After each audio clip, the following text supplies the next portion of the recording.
Bay birthday celebration dito sa bahay namin. Tara na, samahan nyo kami.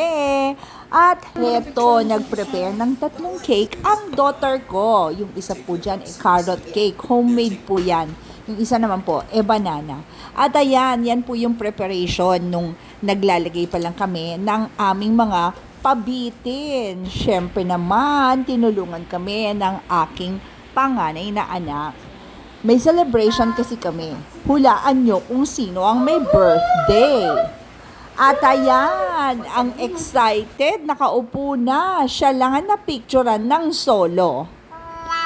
At heto na, hinuhuli na sila isa-isa dahil birthday ng mga huskies ngayon. And yes, 7 years old na sila. Sad to say, 3 na lang sila at hindi na sila 5 huskies.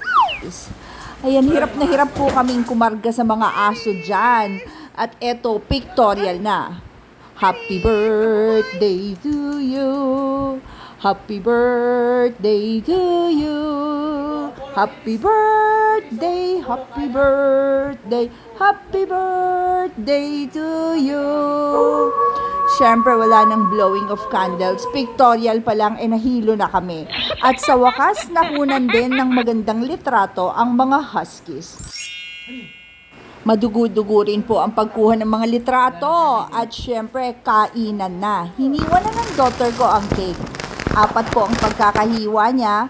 Kahit po 3 na lang sila, in memory of Athena raw yung isa. At syempre ang cake, ating kapatid. Pantay-pantay, tig-isang slice po sila. At heto, ready na ang mga aso at excited na silang kumain ng kanilang cakes. At heto, naghahanda na kami kung paano namin pakakainin ang 3 excited na aso. At heto na, ready na sila.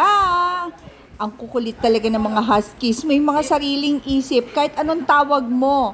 At ayan guys, ibinaba na ang cake ni Artemis. Talagang nag-aagawan sila. At heto, ang kay Aries. Nalaglag ang isang piraso, kinain na ni Apollo. At ayan naman ang kay Apollo. Tuwan-tuwa ang mga aso. Tuwing birthday nila, nilulutuan talaga sila ng daughter ko. Carrot cake nga po pala yan. At ang ginamit na flour ng anak ko, oats. Dinurog po niya yon. Siyempre, hati-hati pa rin yung 3 sa natirang 1/4. Yun ay supposed to be sa yumaong si Athena. Happy ang mga huskies at syempre, happy rin kami at umabot sila ng 7th birthday nila. Thank you guys for joining us. Hanggang sa susunod. Bye!